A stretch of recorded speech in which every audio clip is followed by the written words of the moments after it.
Ladies and gentlemen, welcome to the greatest wrestling podcast ever. As always, I am your host, Adani. Along with me is again the greatest co-hosts ever, Manosk and Bodacious. Welcome everybody to the podcast tonight, and we are doing this one day late due to some scheduling conflicts, so we are going to include the two SmackDowns tonight. Not that there was that much going on tonight, but we still are going to discuss it. Probably just include the last week. Sure. That sounds good. How are y'all doing on this fine evening? Pretty good. In fact, sadly, strangely, like Twilight Zone, there's only one WWE show I enjoyed this week, and it's the one that's been the worst for a while. Took some big swings on the circuit, though. But we're going on SmackDown, right?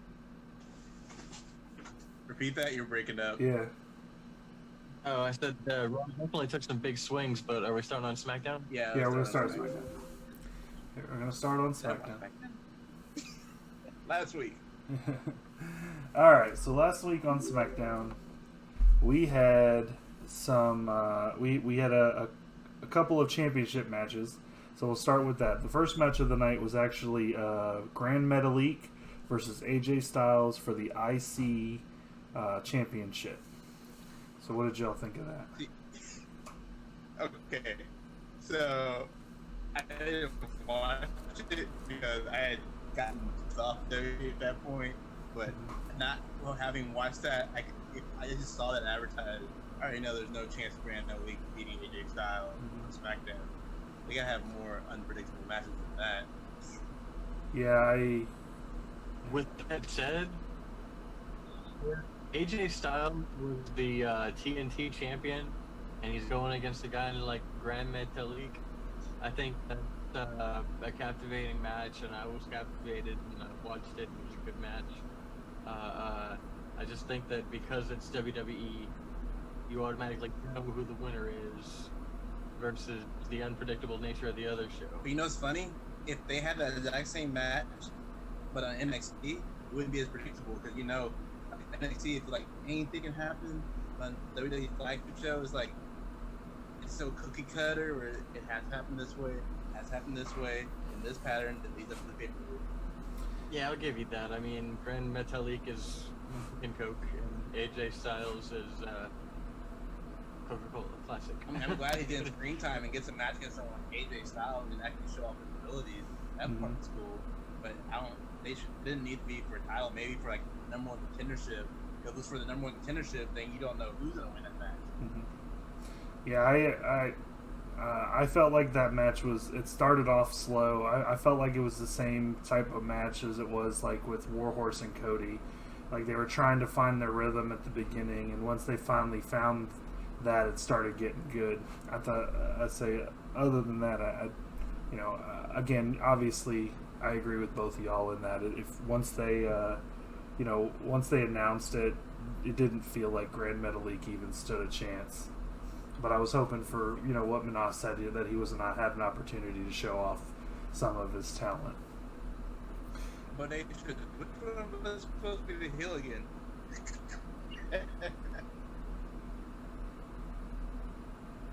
I guess we look like we lost him.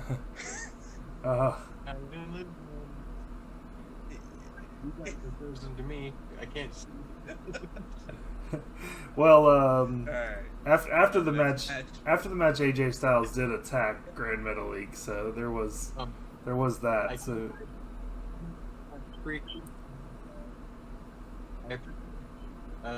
Adoni's talking about the Warhorse and Cody match because this was actually on the same week's episode of SmackDown from that AEW, so that was probably comparable as far as booking the matches. That makes sense. Yeah, absolutely.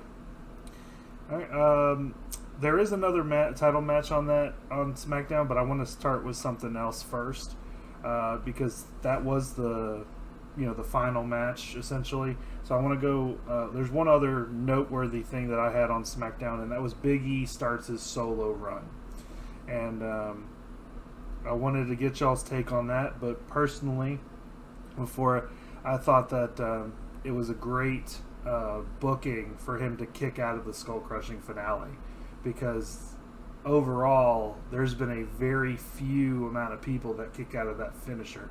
It's been very protected, and I think that was a huge what is it, points wise toward Big E, I think, and their confidence in him. I will say, even though I didn't watch that SmackDown, the two things I did hear about it that people were going on about was A, the Big E match, and B, the Fiend, Alexa Bliss. Big E used actually. Oh, go ahead. Sorry. Oh, I was just saying, yeah, I totally agree with Manosk on that. The Alexa segment, I'm really looking to see if they're going to twist her into a darker character, see where she can really go with that. That's intriguing. But Big E, I've been a big fan of his since he was in NXT, and he was the NXT champion. I think he took that title from Seth Rollins, if I remember right. That sounds correct. It sounds right. I think he lost it to Pac.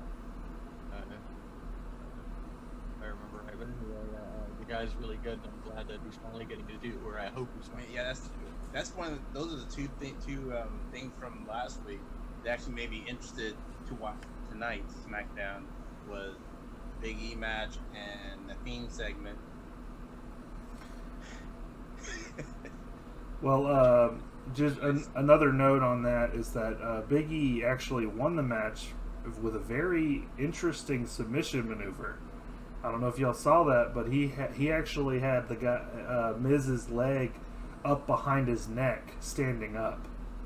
So, like it was like this, up behind, like his leg was up behind his neck like this. So that was really intriguing too, because I've never seen Big E use a submission move, let alone one as pretty innovative as that. So I think, like I said, I think that things are definitely going to be looking up for Big E. All right, let me ask you all this: which SmackDown were you more entertained by, and did you enjoy it more? Last week's or tonight's? Last week's for sure. Last week's. I'm gonna have to go back and watch last week's.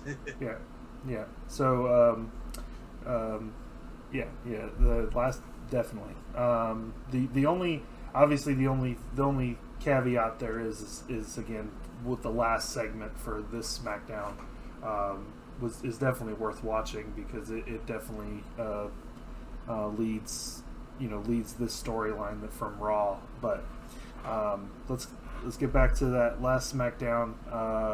After Big E, the only noteworthy, obviously, we had the main event, which is the Women's Championship match. It was Nikki Cross versus Bayley. It was a good match. If y'all watched it, unfortunately, Nikki was not able to come away with the win. Bayley did win, and but it was definitely a good match. Nikki Cross was always the bridesmaid with the bride. Yeah, it did end with Nikki pushing Alexa Bliss, so who knows where that'll lead, or it could just have been a factor that led to the last segment of the night, which was the Fiend attacking Alexa Bliss, and so we touched on that a little bit. What did y'all have any more input on that? I saw clips of it, and that I found that exciting, and had me hoping that Alexa Bliss can be a little more involved in that storyline. All right. Like I said, I'm excited for the way that she can maybe twist her character and come out different performer. Because we haven't seen her as a dark character before, and I think that would be really cool. what was the last dark female wrestler that WWE had since Luna Pachon? Luna was it Pachon? Pachon? I don't know. Yeah. Yeah. No. But Victoria, right? The Black Widow. She was a dark character. I mean, Black it Widow? depends on how dark you're referring to, because I mean, obviously, I'm talking about Undertaker, Kane, Yeah, 'cause- Mankind was dark. because I mean, we've had darker characters, but I don't think we have the dark that you're referring to. Because like, obviously, Paige was a dark character. Like that was her thing, was that she was a gothic type character. So but you're talking about that's what I figured. Like so, if they go through and make her sister Abigail, that'll be their first dark female character within WWE, which I kind of foresee them doing that just because in the other company, Abaddon's working out so well for them. Mm-hmm. It makes sense for WWE to have one. That's why that might be good if they actually make her sister Abigail. Now, touching on that, I will go ahead and mention that is one of the noteworthy things of something that did happen on tonight's SmackDown.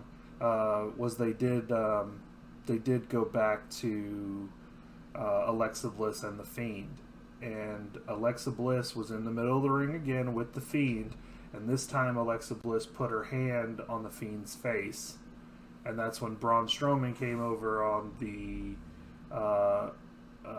Titantron saying he doesn't care about Alexa Bliss. All he cares about is defeating The Fiend. So it's very realistic, based on the 2 weeks of SmackDown that we've dealt with, that it could be that Alexa Bliss is leading into that type of character, especially with Nikki and her friendship kind of going by the wayside. That this is very realistic direction that they could be going. I mean, that's just one of the most exciting things SmackDown had going for them. So I hope they go through with that versus living up to their what did I call this era? The inconsistent era. There you go. Yeah.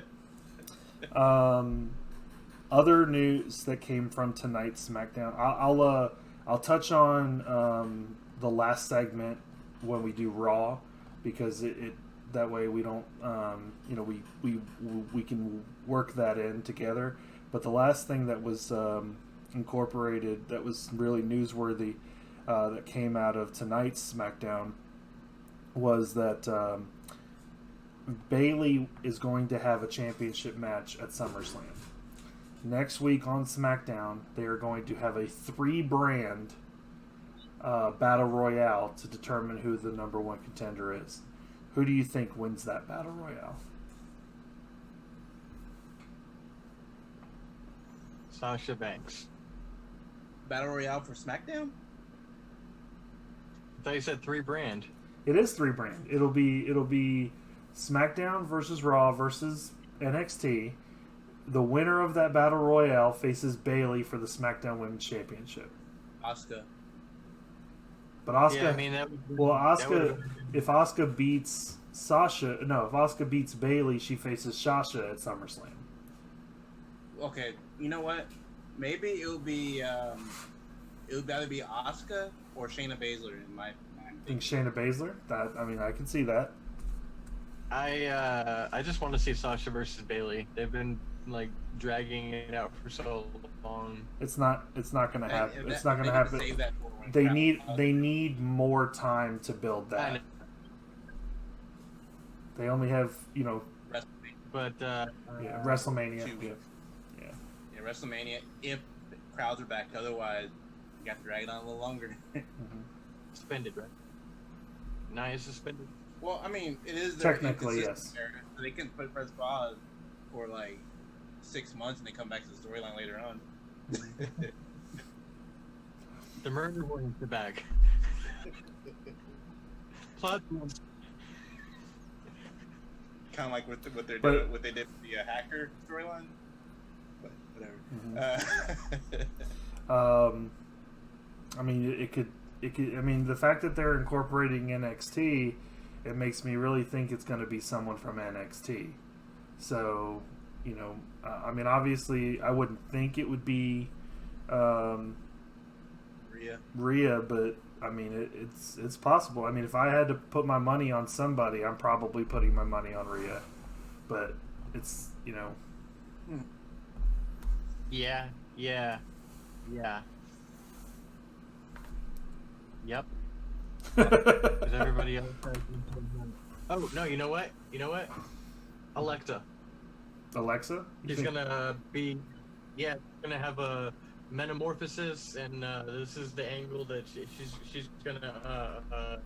yeah. Mr. Abigail. Yeah. Okay. Well, I mean, yeah, Alexa. All right. Are we going for predictions? I'm writing them down, but I mean, it's not... No, this is not going to go toward our actual prediction. This is only for pay-per-view predictions.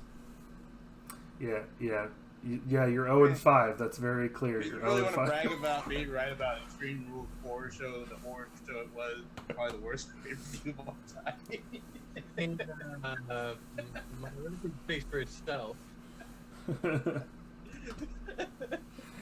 All right. You know, that could be definitely big. No around here. We can put an asterisk around that 5-0. That's true. I mean, there was so many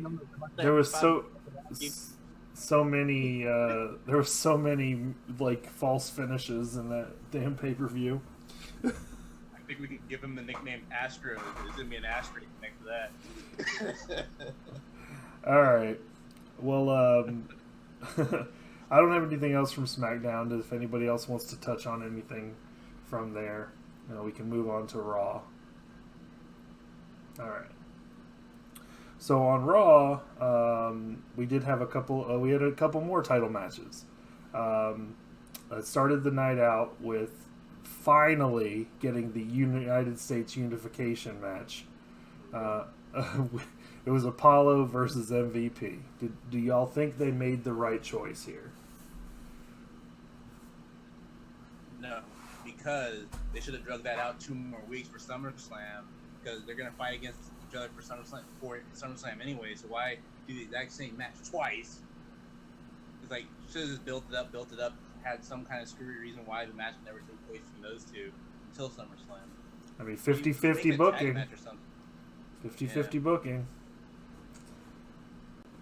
Yeah, I mean, the only way I think that it should be redone is if it's not MVP next time. If it's Bobby Lashley or Shelton Benjamin. Yeah, that's fair. Yeah. I think personally, I think MVP should have won, but that's here's the other thing: if Apollo Crews is gonna beat MVP like that, it should have been outside interference or something, not a clean pin. Like Apollo Crews got a clean win on MVP. So it's like, why would I still be invested in that storyline? Exactly. Yep, I agree. I completely agree. So, I think we're across the board in agreement. I enjoyed that. That was good. It was a good match. It was, for sure. Yep. So, the next... a good match. A few weeks ago. What? We predicted it to be a good match. Oh, yeah. At Extreme Rules. Oh, yeah. Yeah. And technically, I would have gotten that wrong. Sick to... Whatever. All right. So the second title match we had was for the 24/7 championship match. It was Shelton Benjamin, which was the champion, versus R-Truth versus Akira Tozawa. What did y'all think about that one? What did I just watch? That's fair. Yeah. It's So pretty much what I was expecting for that. I mean, I don't understand why they gave Shelton Benjamin that title. It's like, come on.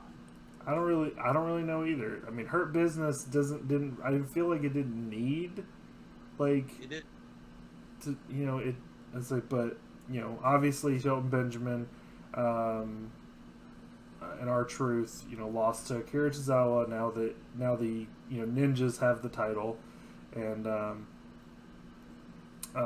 so this would mean that all the gold that Hurt Business had, they lost on Monday night.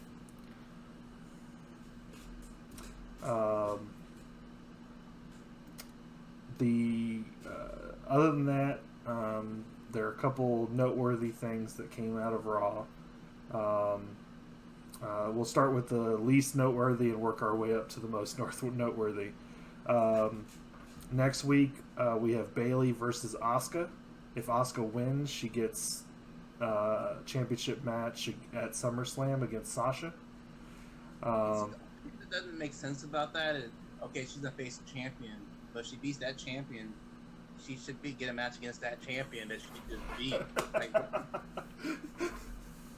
Yeah, it's a little silly. I lose brain cells when I watch some of their shows. No, I don't think Bayley's ever beaten Asuka in a championship match. Maybe. That I can't speak to that one. Either way, Stephanie did announce tonight that whether Asuka wins or loses, Sasha will still defend her championship. If Asuka doesn't win, it won't be Asuka. So we have that. It'll be Shayna Baszler. So Shayna's probably going to interfere. Yeah, that's possible. Shayna's going to interfere, and that's possible. So I mean that's on definitely on the possibility list for sure. The next noteworthy thing, and this is really more, I put a question mark on this, and it's because I really wanted to get y'all's opinion. Montez Ford being poisoned by Angel Garza and Andrade. What in the heck is that? That was the beginning of me losing interest. Like, I enjoyed the first 2 hours up to that point, and then it's like, okay, I'm done. I was really confused because at first I thought it had something to do with all of the weird stuff going on. Same. I agree. Same. I've been showing him when he's got food poisoning or something. Yeah, I was really confused. There are better ways to show that you're a heel. You know what I mean? Like, I thought he might have, I literally thought he might be sick. Like, if that was that wasn't real. That was real. I thought it was a real thing at first, and then all of a sudden, oh yeah, you poisoned my husband. I'm like, what?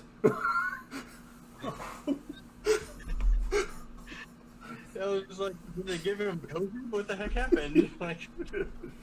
Yep. Exactly.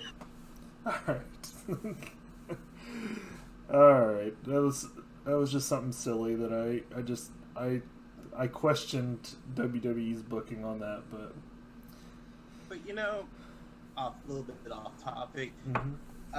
We actually should have went in order, and we should have started with the show that actually aired before WWE for Monday Night Raw, which was the Women's Tag Team Cup tournament. That was a pretty good show. I did not watch it, so if you'd like to speak on it, but that's AEW, right? Yeah, but I just meant once it went that tag team tournament, and then it was only 35, 40 minutes, and then Raw came on, so you had Raw. I just thought about that. Oh wait, maybe we should have went through that first. But yeah, we can wait till the end. Yeah. But that would mean you dealt with 4 hours of wrestling on Monday. So no, I dealt with 3 hours of wrestling. Let's say when it's normally only good those first 2 hours. That third hour, it's almost like it's a completely different writing team or head of creative for that third hour is a completely different show. Sometimes that's good, sometimes not so good. But repeat that, Bodacious. I said now it's definitely a completely different show. There you go. Yeah. Okay. Third hour. Okay. Yeah, I was like, all of that came through as muffle. So I was like, wait a minute. All right. Probably over here. Yeah. So the next thing, so there's two other things on Raw, and I'll let you pick out which one you want to talk about first. There were two new huge things that were promoted before Raw started, and that was something Shane McMahon was doing, and a new faction that was coming to Raw. So I'll let you decide which one you guys want to talk about first.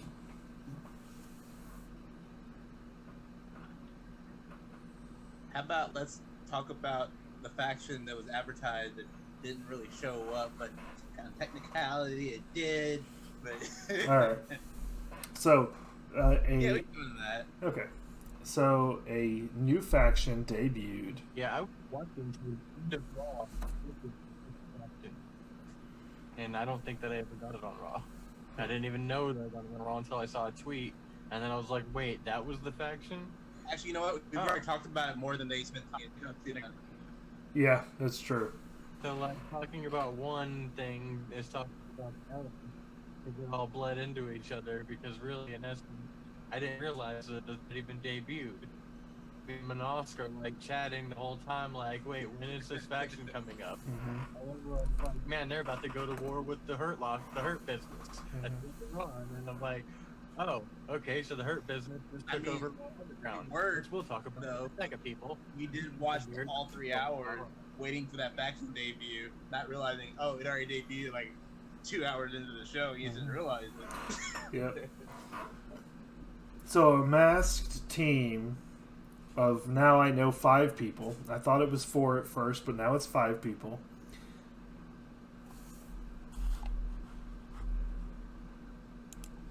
It might be 6. Well, originally it was supposed to be three. Yeah. Okay. Well, they caused a bunch of ruckus, made a bunch of caused lights to flicker, broke stuff, and eventually like set some stuff on fire. All masked up. But so all they revealed after the fact was the name of the group was the Retribution. So they're wearing their masks, and they're socially distancing, so they're all good. But this leads to they didn't get much airtime. All they got was like speculation, what's coming, and then like this one little cut piece on with them destroying the power grid or whatever. But that pushes us to SmackDown, where they made a full, final debut, but we still don't know who they are. But they came out at the end of SmackDown. They spray painted stuff. They broke stuff. They beat up all the people in the crowd. They had like a Nexus debut. They had pipes. They had bats. And it was clear that at least one of them is a woman. So what is y'all's take on this new faction? I don't really have a take on it until I actually see when they actually do the revealing of the unmasking and see what it is they're actually doing with it. Mm-hmm. It is technically still too early to really judge it. D-Jack is in it, is from what I heard. Right? I heard D-Jack was in it. It was supposed to be like a Djokovic? Yeah, and Chelsea Green. Chelsea Green. Those are they're supposed to be in it. See, when I thought that they were debuting a faction, I thought it was going to be the Undisputed Era.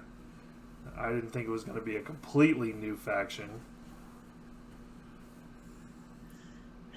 Yeah. Well, they were teasing that new nation for almost a month before they decided to throw in the towel and decided it wasn't a good idea. But then people were still had their fingers crossed, hoping the new nation would debut. But yeah, if nothing else, yeah, I figured Undisputed Era or something, or even it would have been corny, but Shane's Raw Underground. I thought maybe Shane forming something right then and there with all the people that were competing.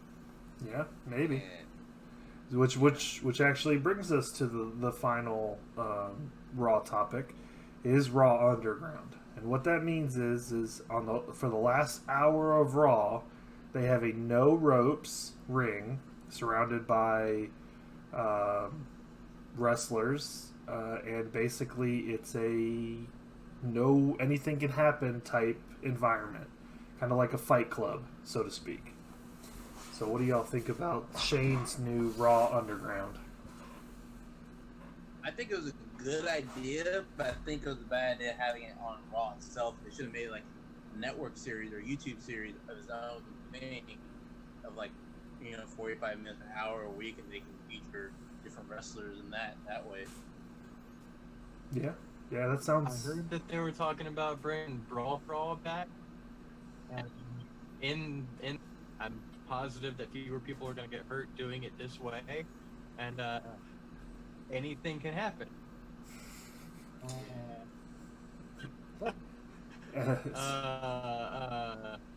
I think that it definitely showed a more vicious side to Dolph Ziggler there, in the scenes that you saw, and I like that because I always thought that he doesn't get the show off that side that often.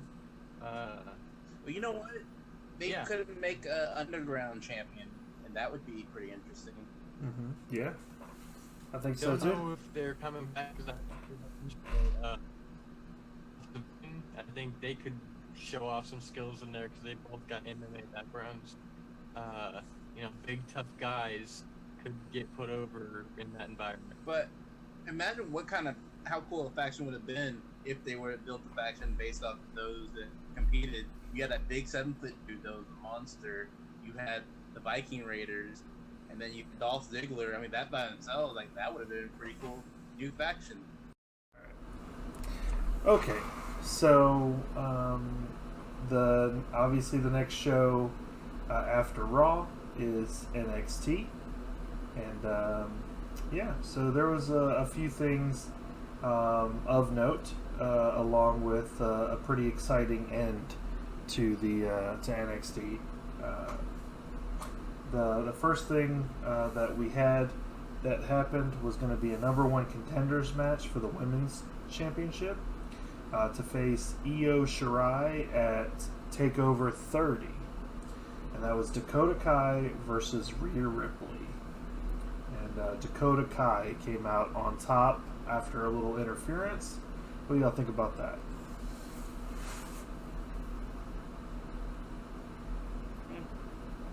Wednesday is the best night of wrestling. Wednesday is the I like best. Rhea Ripley, so I'll accept it. Wednesday is absolutely the best night of wrestling, and I also wanted Rhea Ripley to win, for sure. But I will say, this past Monday was the second best night of wrestling.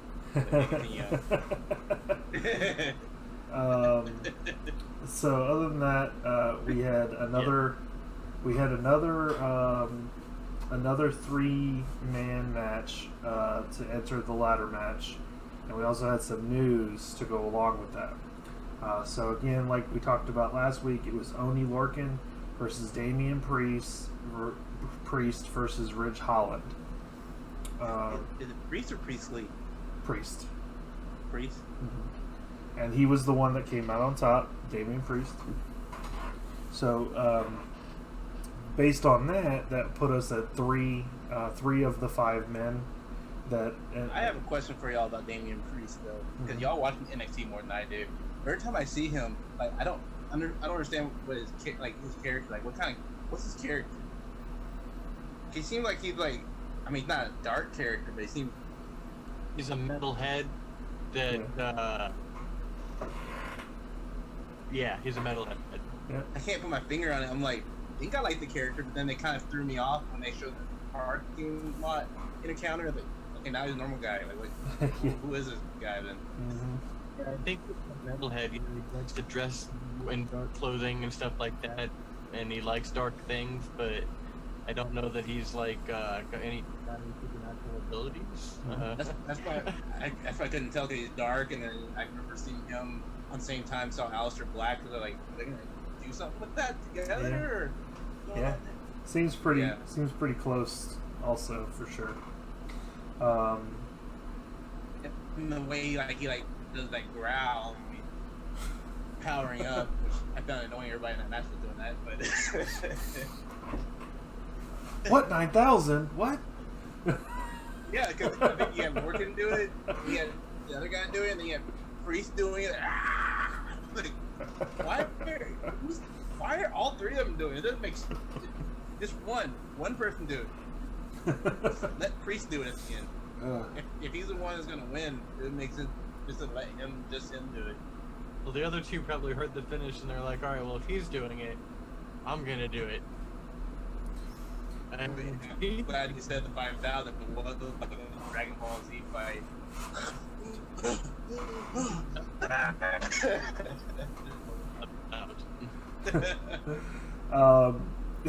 Yeah. So, I'm not really sure. I don't really know how the math works on this. I gotta go back and watch it. But William Regal did come out and say that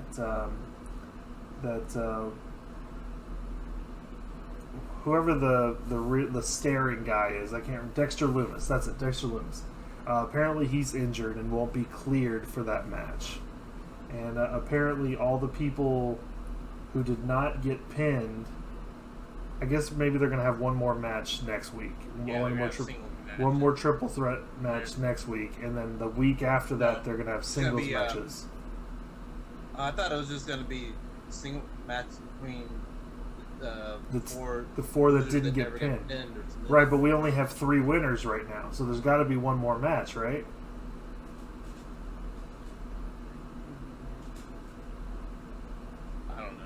So that's what I'll have to go back and look, because based on that, so if you remove Dexter Lumis, that means we have 2 actual winners. So that means we have 3 spots to fill, which means there should be 3 singles matches. But if you if you say a 3-man, if there's one more 3-way match, yes, there's still going to be one person that didn't lose. But that would give you the two matches, 2 single person matches. Why don't they just change the ladder match and make it like a 7-man or something like that and just do them all and be done with it? Sounds legit to me. I say do that, but maybe it's the card is subject to change. Right. Yeah. So it looks like, I mean, based on that, we'll have some changes, but Finn Balor might be back in the match. Johnny Gargano might be back in the match. So it makes Papa Shank, and I mean, goodness gracious, who's in this match? I'm just kidding. So we may have some. Wait, this one's for the North American title, yeah. Mm-hmm. Yeah. Yep. So, all right. Other than that, we had the main event, and that was the tag team title match. It was Imperium versus Undisputed Era. And why this is noteworthy is really what happened at the end of the match. I think that's the problem with the match, because it was a good match, but then the little sideshow stuff kind of overshadowed the match itself, and I think that took away from the match. Mm-hmm. Yeah, it started with. Yeah, I agree. Imperium's a really big. What was that? Say it again. I like Imperium as a stable. I like Imperium as a stable.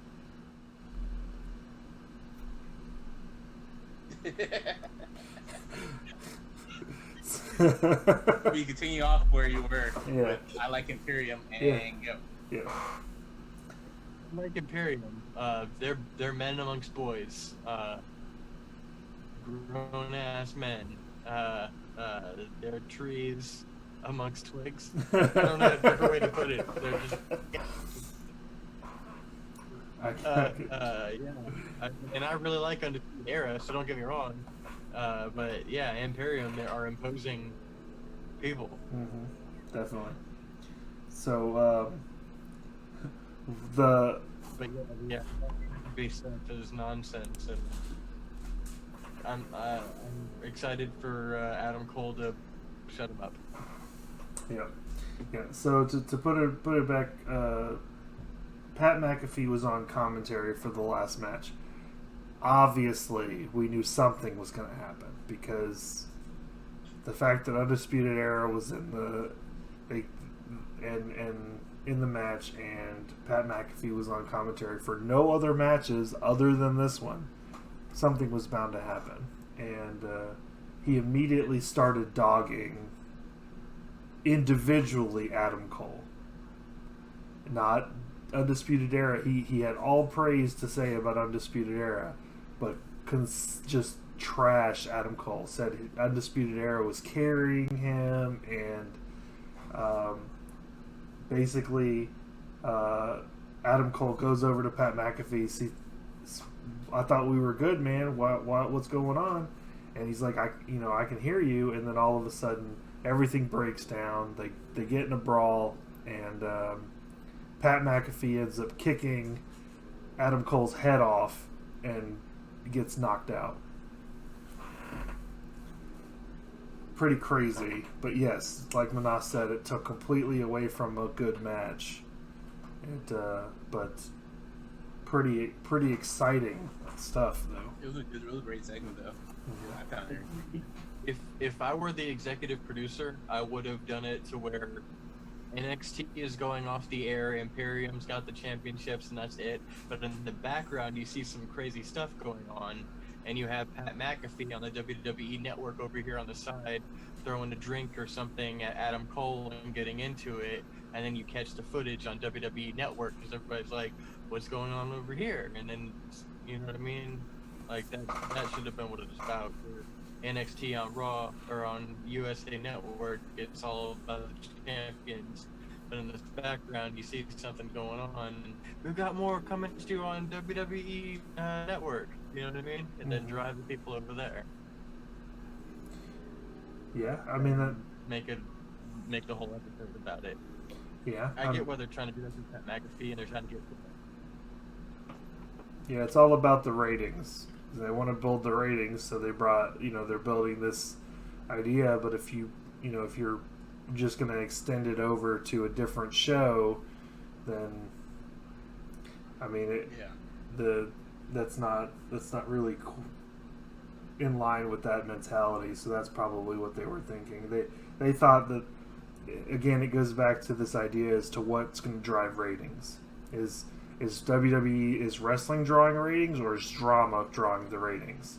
And, obviously it's a little bit of both, because obviously to make the wrestling mean something, the drama has to be there. So, when you're trying to balance that, you have to decide what's more important. And is Pat McAfee's like a satellite show? Is that a big show? Is it a sports show? Or what kind of show is it? He has pop culture, sports. He runs the game on his show, and he runs his mouth like a lot. Well, I was just curious. Is he a big star, or should they have gone with a bigger star or something like that? If they're trying to increase ratings and draw more people into the product. I mean, he's not Tim Tebow, but I know a lot of people that know of him, and I know of more people that know of him than people that know Adam Cole. So it could increase his popularity. I was thinking about for a non-football fan, you hear about him, it's everybody knows who someone like Shaq is, or even a UFC fighter. McAfee's not on Shaq's level. Yeah. What's his name? That UFC fighter, they're always Conor McGregor. Somebody like him, that would have been perfect for something like that. If everyone knows who Conor McGregor is, that'd be a headline in TMZ everywhere. Pat McAfee, I mean, I'm interested. I think it's a good storyline, but I think we kind of could have went with a bigger star. That's fair. Definitely. Pat McAfee's an athlete too. They did. He was an athlete for a kicker. Yeah, I know the Triple H challenged him to a match at TakeOver or SummerSlam. I can't remember which one, and I don't know. Yeah, and I'm not sure if he accepted or not. So I don't know. I mean, obviously we expect it to be accepted, but I don't know if he has yet to accept. Yeah, they don't need to have that at SummerSlam. The SummerSlam, it could easily turn to like a 5-minute match. The TakeOver, it'll get the amount of time that something like that needs.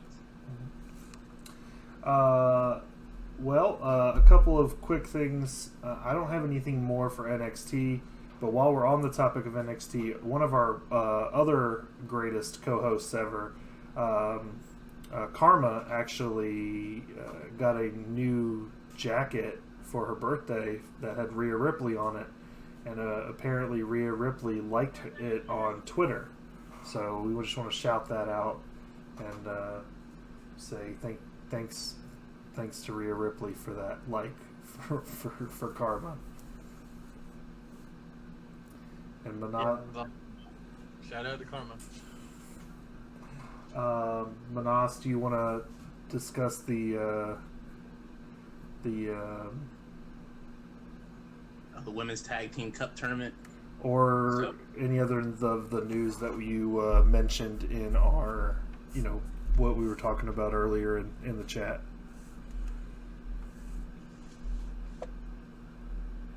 Which ones? You talking about the Anything. XFL and all that stuff? Yeah. Mm-hmm. We'll do that after we discuss the AEW stuff. Well, I figured XFL was associated with WWE. That's why. It kind of isn't. It's just, it was football. It was its own thing. It was nothing WWE. Okay. Other than Vince McMahon. I mean, I thought the XFL was going pretty good before COVID hit. Yeah. Yeah, I was really happy for it. I even had a couple fans that were like, or friends that were like, NFL, I'm done with it, but XFL, I'm down. I like it. Yeah, I was all about some XFL. I was watching it pretty regularly. That's why I thought that was kind of interesting. Like, he's kind of putting down AEW, but his XFL was the AEW to NFL. Yeah. Like the underdog, and yet should have sympathized with it a little more, but whatever. But since we're talking about it anyway, XFL was purchased by The Rock for $15 million. Well, I mean, the way The Rock had been putting it out, it was purchased by, is her name Danny? Danny Garcia? Yeah, his ex-wife. Mm-hmm. His manager, ex-wife. Of the deal, specifically. Mm-hmm. But so it was like $5 million each. It was like, I think it was $5 million of The Rock, $5 million Danny, and then $5 million with some investment firm they joined up with. Gotcha. They all have equal stakes in it. She would be running it if it goes through. Mm-hmm. Well, I really hope it does. I really hope it stays alive, regardless of whether it's run by WWE or not run by WWE. I want to see it. Like, I enjoyed the product, and there are a couple of really great players that were in there. PJ. The main issue with the sale, though, is one of the creditors is trying to fight it if they want more money for it than the $15 million. Oh, okay. Well, I just hope it stays alive and we get some more XFL because, again, I totally support it. I think it'll become more credible with it under The Rock as the spokesman because, ballers. It's like he's bringing ballers to life. Yep, for sure. And the problem with XFL, everyone keeps saying, isn't that WWE football? Isn't that fake? Like, it has nothing to do with WWE people. Yeah. Well, they may still end up saying that, but yeah, at least now we can say no, it's not under the Vince McMahon umbrella. Yeah. So that brings us to AEW. All right, Monday night they launched their Women's Tag Team Cup tournament, the Deadly Draw. Did they all watch it? Nah. You missed it out. It was actually pretty good. Pretty good. I just haven't had the chance to watch it yet. Unfortunately. I struggle with the already 9 hours of wrestling that I have to watch as it is. Well, the show opened up with Shaul Guerrero the daughter of Eddie Guerrero, as the ring announcer opening the show, and she introduced Medusa, who came out to do official grand opening of the tournament. And then you had, I think the first match was Anna. Was it? Dang it, I don't remember which one was first. But you had Anna Jay, newcomer. Against, it's getting late, so I'm getting cloudy. Abaddon. Scary chick. I don't know if you saw her yet. Yeah, I'm familiar. Yeah, so Anna Jay teamed up with former NXT Tay Conti. I don't know if you remember her. She's like kind of Brazilian chick. Tay Conti from NXT. I don't think so. She got released, part of the mass release at the beginning of COVID. Mm-hmm. They went up against Nyla Rose and formerly Cameron of WWE. And I expected Cameron to shine, but she was the sloppiest one of the four. Of the four new, I guess she was never really that great in the ring. But still, I was really surprised that she was the sloppiest. And actually, in just that match, made me a fan of both Anna Jay and Tay Conti. Like, I'm ready to see Tay Conti debut on Dynamite and go up against, go for the women's title. And the other great match was Brandy Rose and Allie versus Penelope Ford and Mel. And they actually made mention of that failed Nightmare Family storyline, which is before you started watching. Originally in AEW, they were trying to do this weird thing where Brandy Rose had Awesome Kong as her like full bodyguard. Mm-hmm. She was trying to make her own little dark faction, like gather all these people and make them shave their heads and everything. Fans weren't feeling it, so they killed that storyline. Well, Mel, she was a chick. She was one of the women who joined up and shaved her head, but she kept her head shaved the whole time. And they even brought up that failed storyline back in the during the match, and it was saying there's some like a past history between them. So I was actually happy that they, even though it fell storyline, they didn't just toss it away and ignore it like some other companies tend to do. They actually addressed it and it carried over. Yeah. But overall, I was actually shocked that it was only like 35 minutes long. Well, I thought it was gonna be like all the first rounders. Well, AEW definitely does a good job about referencing old storylines, and obviously they are also keeping up with win-loss record, and so there's a lot of good things about that for sure, and so I like that because you just don't aren't just swept under the rug, it seems, at AEW, so that's definitely a positive. They're like, they take the rug away and sweep it right into the camera. I'll Chris Jack, Oranger, like. It had the good energy that you normally get from like Dynamite and stuff, so it kind of pumped you up and that made you excited for Monday Night Raw. Immediately after it, like I said, after watching opening with that and then watching Monday Night Raw, it was more energetic and excited towards Raw, had more fun with Raw overall for the first 2 hours.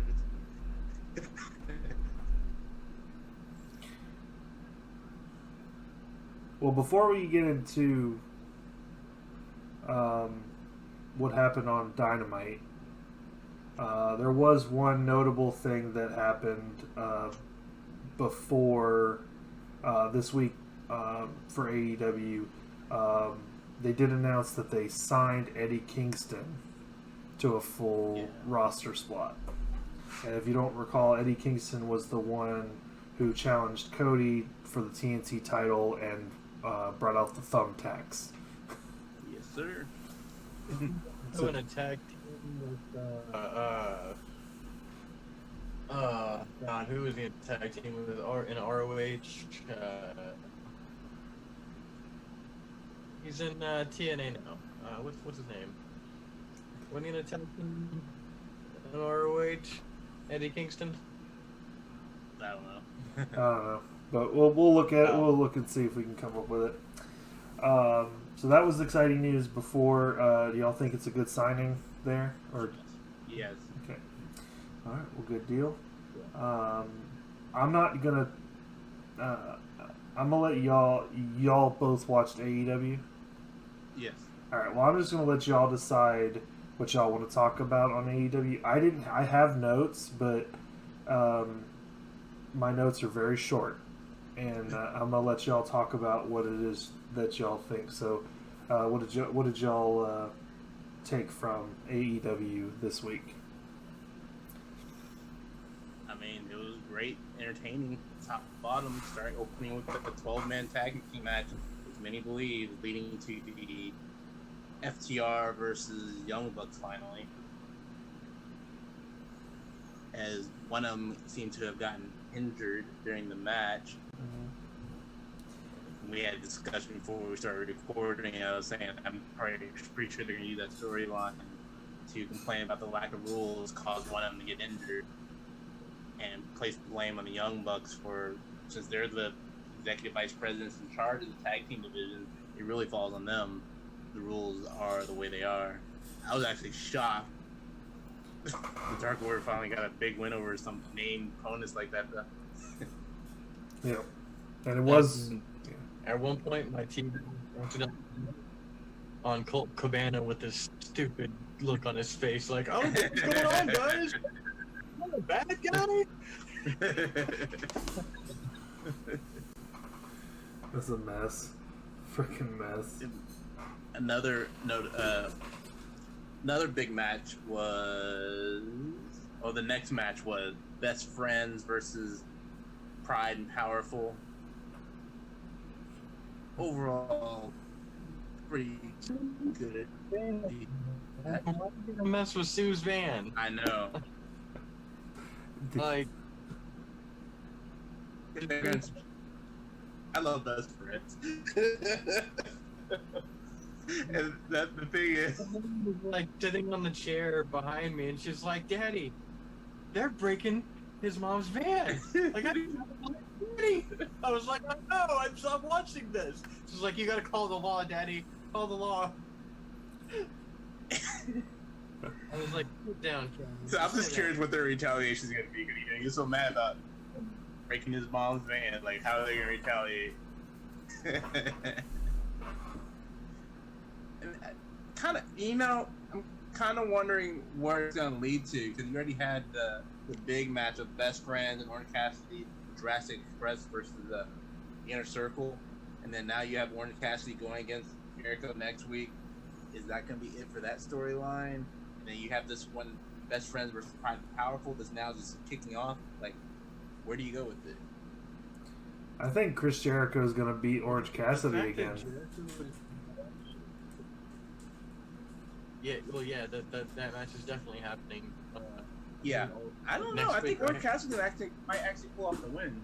Well, I think they're going to have Jericho Cassidy 3 at All In. That's why it makes sense for Cassidy to win, so they can each be 1-1. But it could be like a fluke win of some type, where Jericho said it didn't count, which would have Jericho demanding one more match. Okay, well that would be close. Yeah, I mean, there could be I mean, I don't know how deep they want to go with it, but if I feel like it could be Orange Cassidy trying to get that desperate one win over Jericho, but yeah, it would make sense for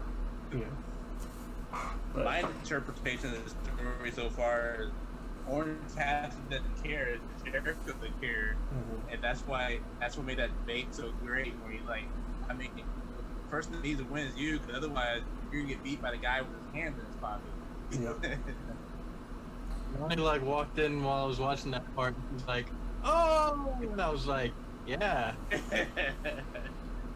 That was a great thing. AEW, but she knows the guy with his hands in his pockets. And Eric Bischoff was the. But I do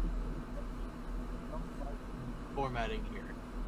I really feel like they could have done almost everything the same, but not done it as a debate.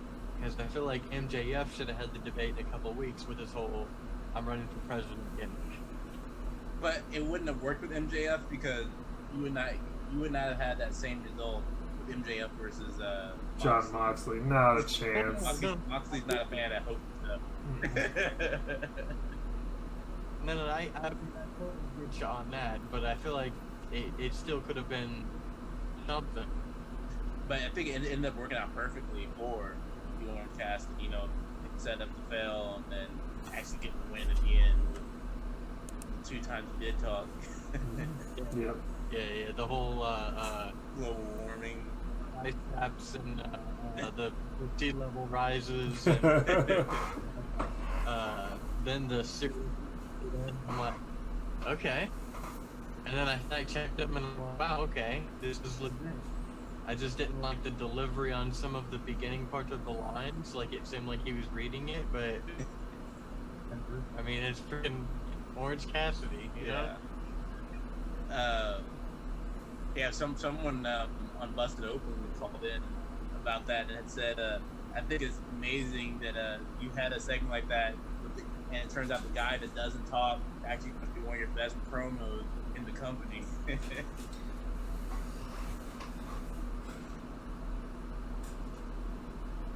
2 thumbs up. Definitely. Then you had the MJF showing off his headquarters, followed by the infamous Sammy Guevara busting Matt Hardy open. Oh man, that looked really. Oh. So you heard the story behind that, right? He grabbed the wrong chair. I was scared for Matt Hardy's life. Yeah.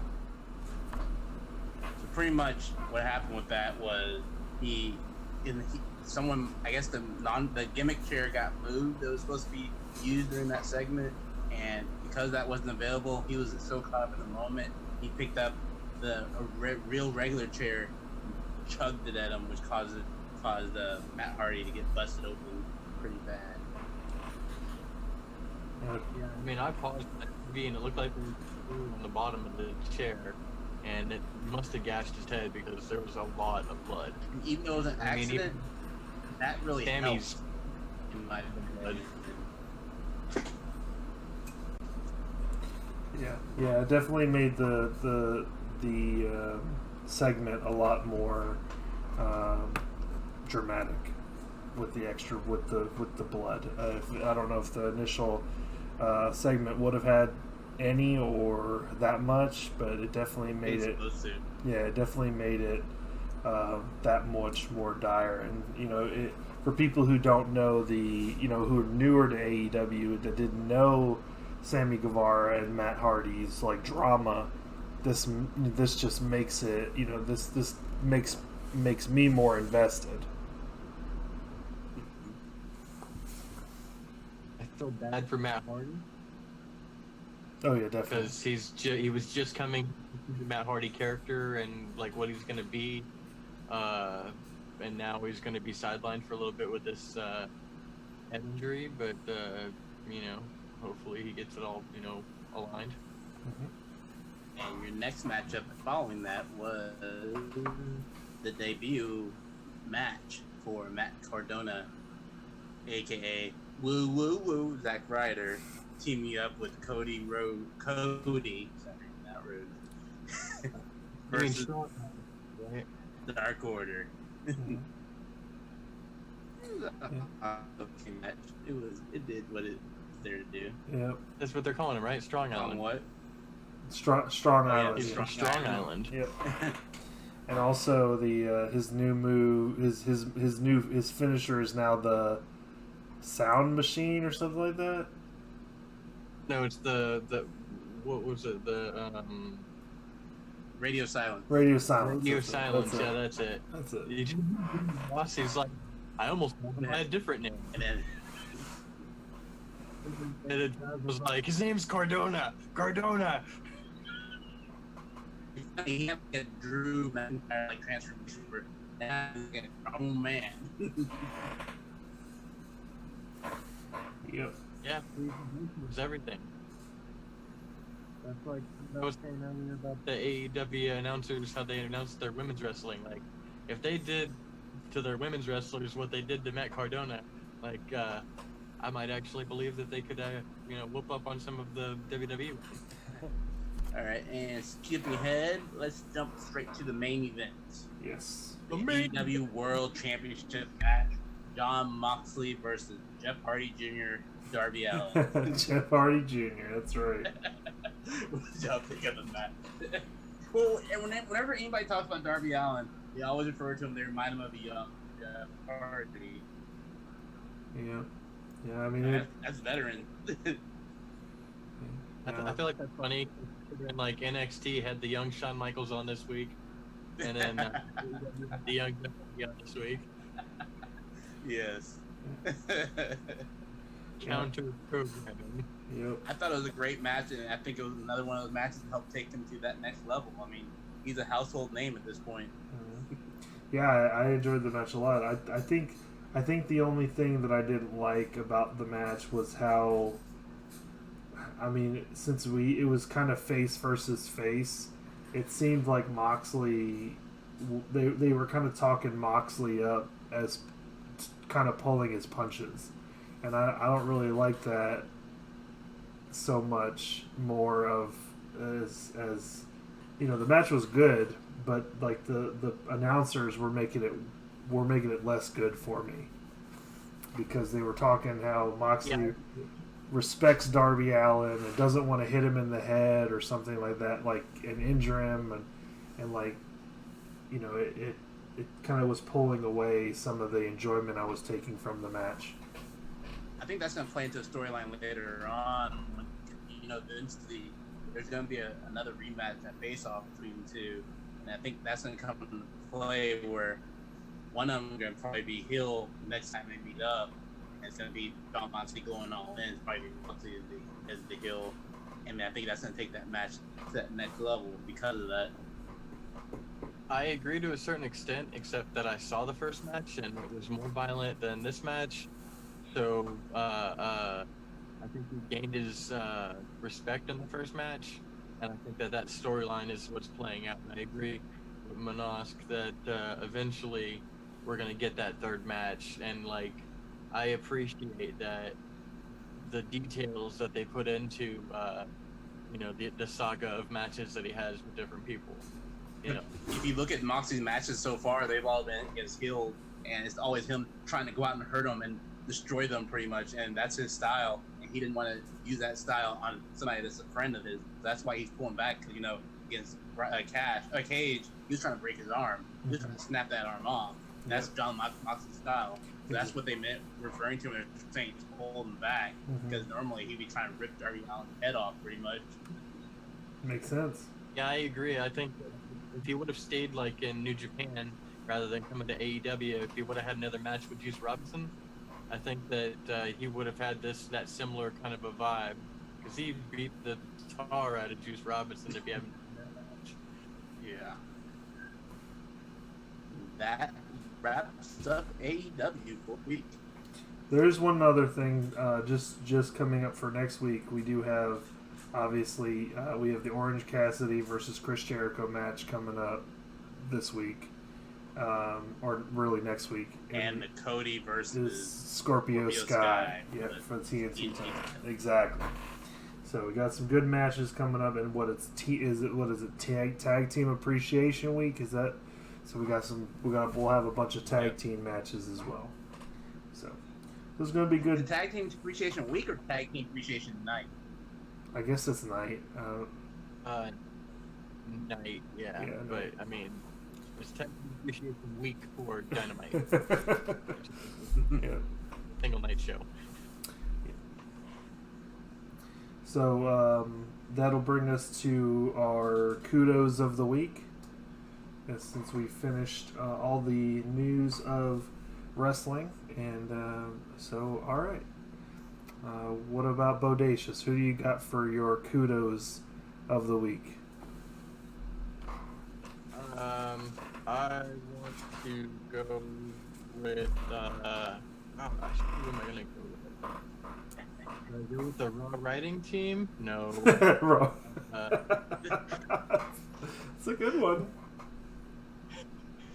Oh man, what should I go with? Should I go with the wardrobe people for Jericho's jacket? Nah, not this week. Honorable mention Big E, but I really want to go with AJ Styles because I think his IC title reign is going a little unappreciated. Okay. I can see that. I can see that for sure. What about you, Manosk? Where do your kudos go this week? This week's going to freshly squeezed Orange Cassidy. Very nice, very nice. And Based off of this promo alone, that's pretty powerful. hey, that's fair for sure. Mine actually go to Bodacious's honorable mention because I would say mine go to Big E. Big E gets my kudos of the week because again, notes here again. He kicked out of the skull crushing finale and had a very innovative submission that he was able, that he made Miz tap to. I mean, that was a good match already, and then the story that he was telling and it made me believe that Big E is potentially the next big star in the solo scene. So that's where my kudos of the week go. All right. Anybody else? I just have to say, I'm not a fan of that maneuver. Mm-hmm. I really don't mind it so much on Big E because he's a big, strong dude and he could probably rip my freaking head off my neck, But I just feel like he could do that with his arms rather than doing the whole above your head thing. Mm-hmm. I think he could legitimately accidentally hurt somebody just because of how pretty strong he is. Yeah, that's fair.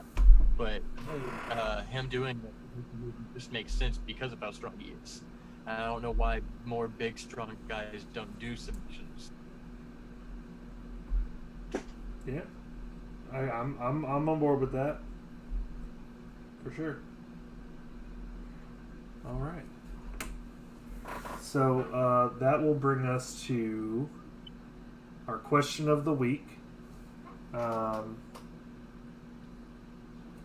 The question of last week was list your top 5 active women wrestlers, and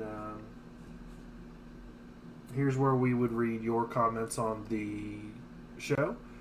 So please do in the future leave the comments and we'll read them so we can get your input too.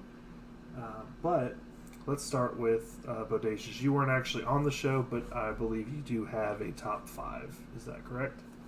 I do. Okay. And my number one choice has a little something good for it, but I'm going to start with number 5. Okay. So starting out my top 5, I'm going with the EST, Bianca Belair. Okay.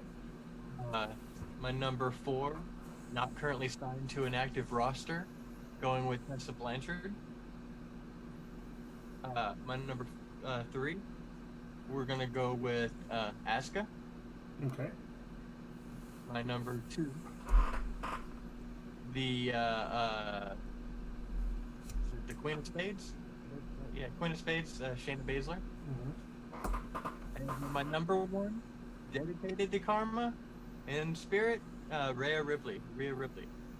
I would have put Becky and Charlotte in there, but I feel like they're not current active because they're both out. So at this today, these are my favorites because I feel like Tessa, if she was signed somewhere, she would be one of the best. Because you go from a world champion, not men's or women's, just a world champion, to not signed somewhere. Yeah. Okay. I'm going to go ahead and do mine next. Mine actually stays in WWE, but I do have Becky on my list. Bailey's number 5 for me. Alexa Bliss number 4, Becky Lynch number 3, Sasha Banks number 2, and Asuka number 1.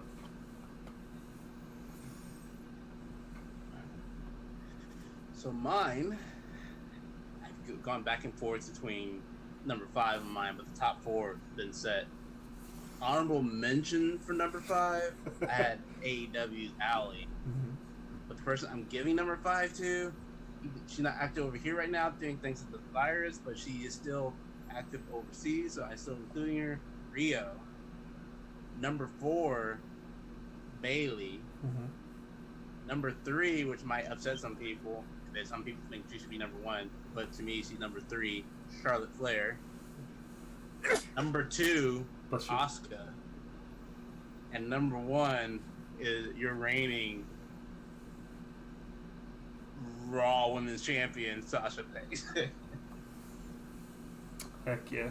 The boss. I mean, yeah. I mean, Bailey, Sasha, and Alexa are clearly very talented. And we both have all of them on the list. No, I love Alexa as a favorite. She would be on my top 5 favorites, but actual in-ring performance and all that, Sasha is at a different level than Alexa. And like putting the match together, like Sasha, Charlotte, Bailey, and then yes, Becky's. Oh wait, okay. I'm not putting them up right now. So I forgot we're recording. His list is changing as you're speaking. But I also had an asterisk by Randy Rhodes and Dr. Britt Baker because I like where they're going and I'm excited for them. I think a year from now, I think Dr. Britt Baker is going to be in the top 5. But she is also, her and Brandy are both still developing in the ring, getting better. So yes, next year, both of those will probably be in the top 5. And on a side note of, since we're talking about women, I thought it was hilarious that Raw and SmackDown both thought that they needed McMahon to get ratings. Yeah. I mean, we've had this. To introduce. We've had this discussion before. I think a lot of the creative direction. I think it lacks not having an authority figure. I think needing having an overarching bad guy makes if you were to watch a TV show and you were to see every day this person's the bad guy, you're always expecting there's somebody behind the scenes it's like the Sith apprentice. It's like the apprentice of the Sith. It's more interesting when you're working your way up to face the bad guy as opposed to the underlings of the bad guy. You don't need the authority figure though. You can always make like your world champion the bad guy, or you just have some ruling faction and make them the bad guy. Versus, I mean, WWE didn't have a authority figure until that Stone Cold Steve Austin versus Mr. McMahon storyline. Mm-hmm. Then they kind of were stuck on that for decades until they finally did away with the authority figures. Yeah. I mean, take shows like AEW. There's no authority figure, and look at New Japan. They don't fall back on the head, like the executives being involved. They keep just the wrestlers. WWE uses the authority figures as a crutch, like they're trying to do right now. They think that they're more famous than the wrestlers, when it's the wrestlers they should be trying getting over. Well, I mean, I think that they have lost their way in terms of booking, and they use authority figures as a crutch, and to the point that they've been using girlfriend-boyfriend drama to progress storylines instead of these two guys want to see who's the best to see who gets to be the number 1 contender. You can have guys fighting over number 1 contenders. So they don't do that. They don't take advantage of that avenue. They don't take advantage of, these guys are fighting, and then this guy hits him or interferes in the match. So then these both guys have a stake to go against this guy for interfering in the match. But they never take advantage of that kind of stuff. It's always, the authority figure said to do this, so now he's mad at the authority figure, and now this guy comes in talking smack about, top to bottom, I think their storytelling sucks. Yeah. Well, I'm not against the thing about what I mean about the authority figure and needing the overarching bad guy. it doesn't have to be the authority figure. It could be like Baron Corbin, and with his underling Chad Gable. Like what I mean is having a bad guy with minions that you go through, and instead of, because right now WWE is just 1v1, 1v1, 1v1, 1v1. If That's you where the faction would come in. right, you have your factions where you can work your way up. So first you face, underling number 1, you tear him a new one. Underling number 2, you tear him a new one, and number 3, you're even keeled with him, so you have a little feud with him, and then you beat him. Then you move on to underling 4, and then you have a feud with him, and eventually you get to the big guy at the end, and then that's where it comes in handy having a heel with the title. Like they should probably have the title like on Seth Rollins when he had his full cult together, and he could be doing that. Like people want a title shot, they go each one of his cult members, and then he'll think about granting a shot. I mean, that's what Jericho did with Inner Circle. He was holding the title for so long. But he's like do something like that with it. Yeah, I mean, you look at back when Daniel Bryan was on his championship run. He was backed by all these people because he had to fight through so much. He was fighting and fighting and fighting and fighting, and finally he got to face Triple H, and then finally he got into the championship match, and then finally he won it. We don't have those finalies right now. We don't have that right now. I was like, it's everything is so quick to come to resolution. We don't have long drawn out storylines. We don't have long drawn out bad That's guys. because they have a pay-per-view like almost like every 2-3 weeks, and so they just like rush through storyline like nobody's business. Like, what's the point at this point? Like, they need to return to just the top 4 or maybe even top 6 pay-per-views and actually flesh out the stories a little more rather than SummerSlam's 2 weeks away. I can't even tell you what's all on the card. Like, who is fighting at SummerSlam? Payback's 3 weeks away. It'll be the exact same card. Huh? I said Payback's 3 weeks away, and I bet you it'll be the same card. I mean, only match I right now thinking about it, the only match I can tell you is on it is Randy Orton versus Drew McIntyre. Mm-hmm. I think that's the only one that's set. And this is one of the big 4 pay-per-views. Their summertime WrestleMania. Yeah. But we're constant. Oh no, MVP and MVP and Apollo Crews is set also. Yeah, we already saw that. But that's the situation we're in right now, and that's part of the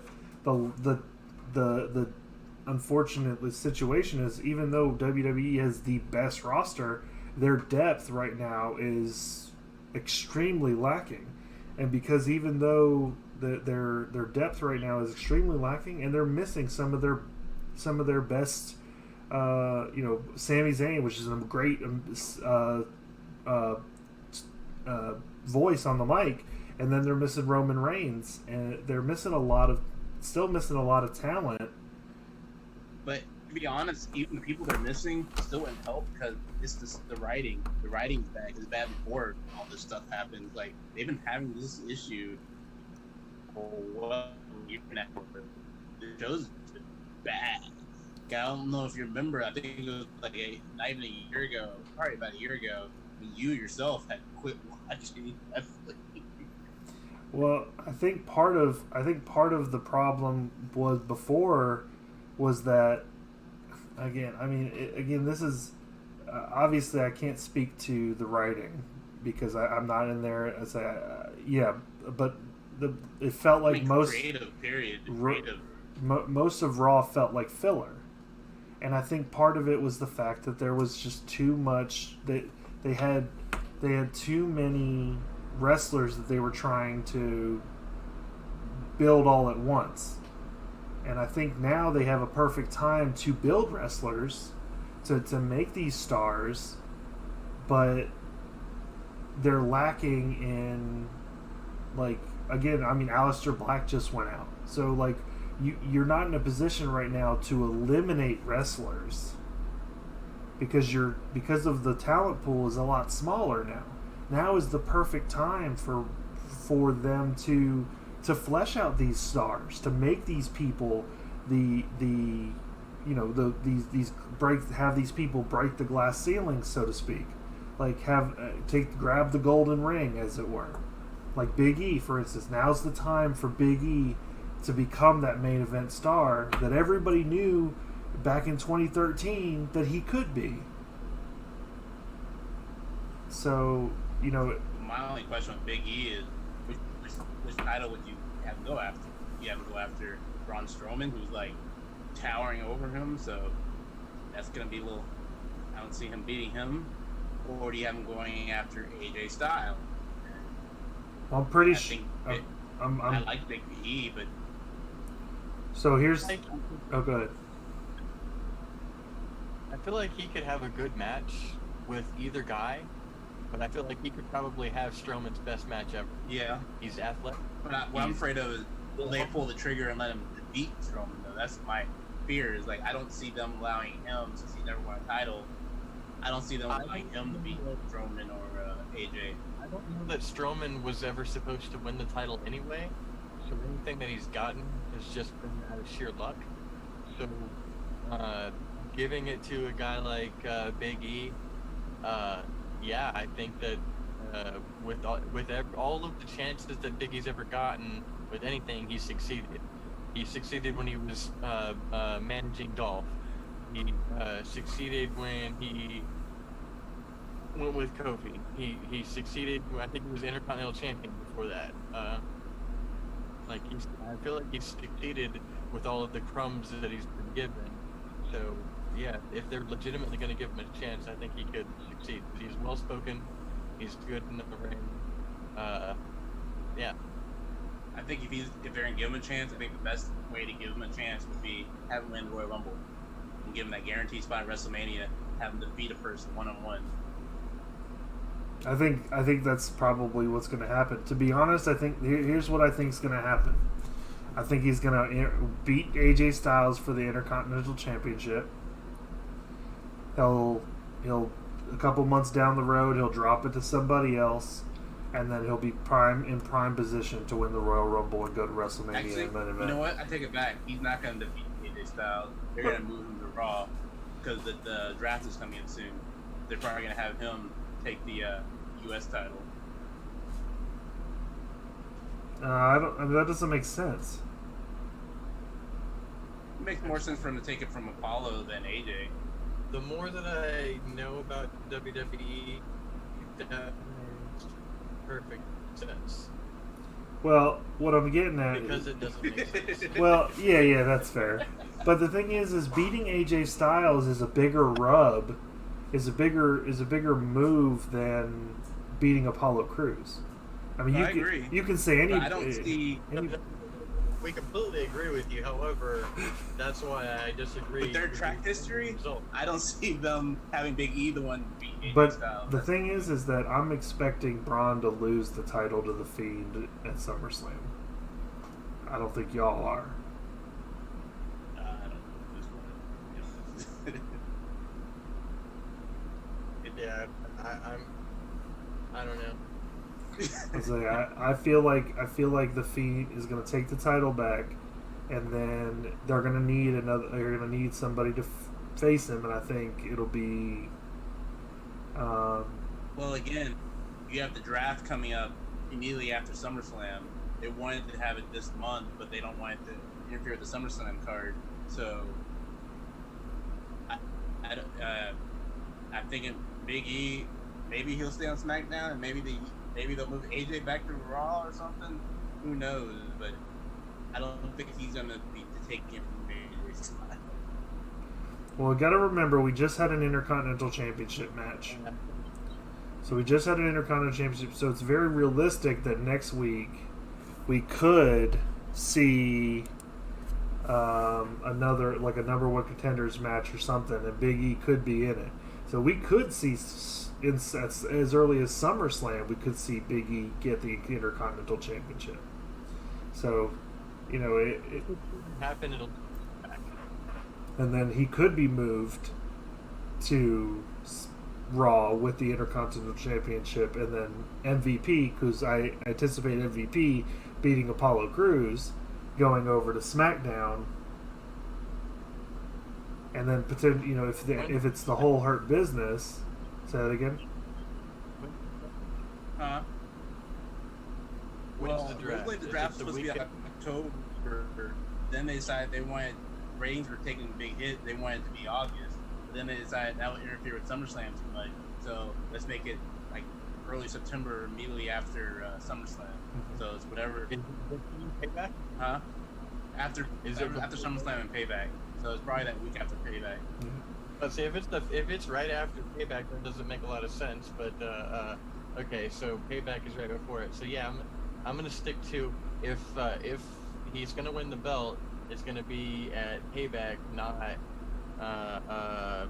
SummerSlam. And not gonna be so I think if AJ, only because they're trying to keep AJ happy and can't friends.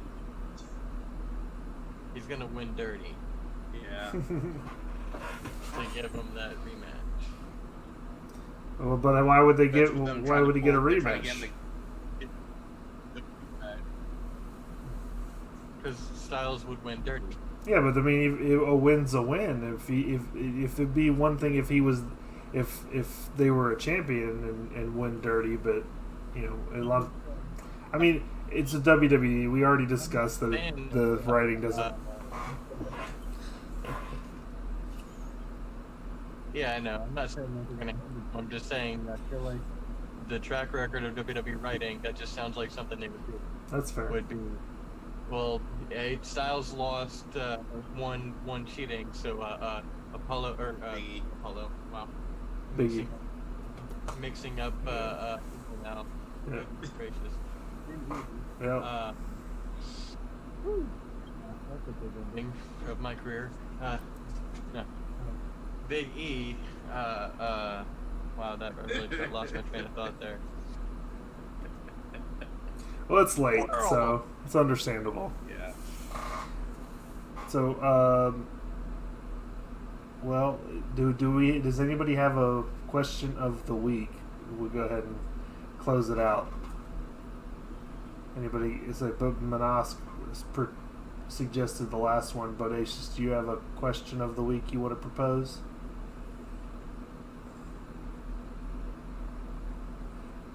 Yes. All right.